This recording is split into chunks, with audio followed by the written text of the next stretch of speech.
Hello, Dr. Kemp here, the Hammond Doc. This is a Leslie 122 amplifier that I just finished refurbishing for a client out of New Jersey. When I received it, it had these parts, and this is what they look like. And whoever installed these parts, they had a tendency to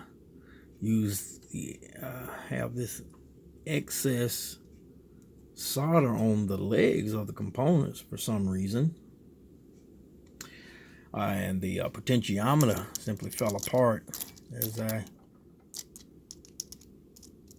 checked it out and evaluated it. So anyway, you see there are new parts here installed in this amplifier now.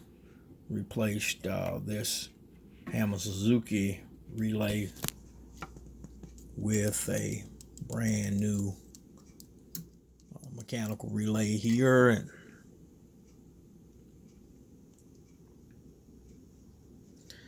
cathode capacitor. Look at that. That's a waste. That's a waste. I installed a brand new 1000 microfarad.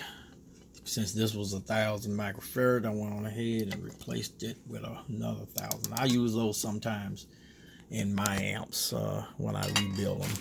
I have a drawer with those in it.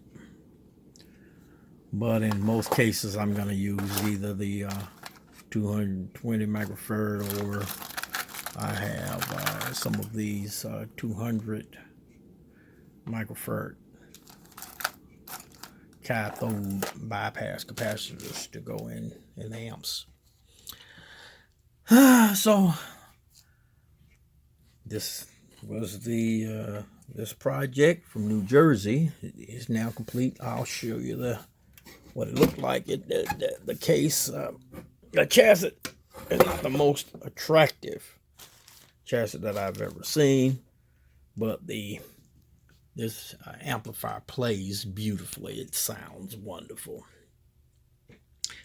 So throw in some JJ Electronic 6550s in here, RCA 0C3 with some quality 1287s, and I'm talking about Rockin' Daniels. This thing sounds fantastic. All right, so that's enough.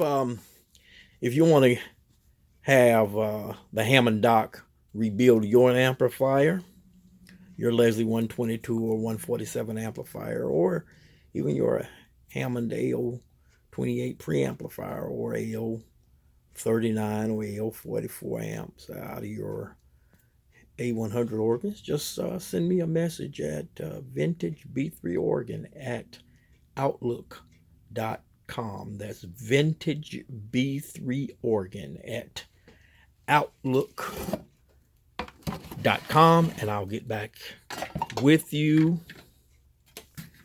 And you can send your amplifier to me, and I'll make it look like it should and play as it should. This is Dr. Kemp, the Hammond Doc. Till the next video. Peace out.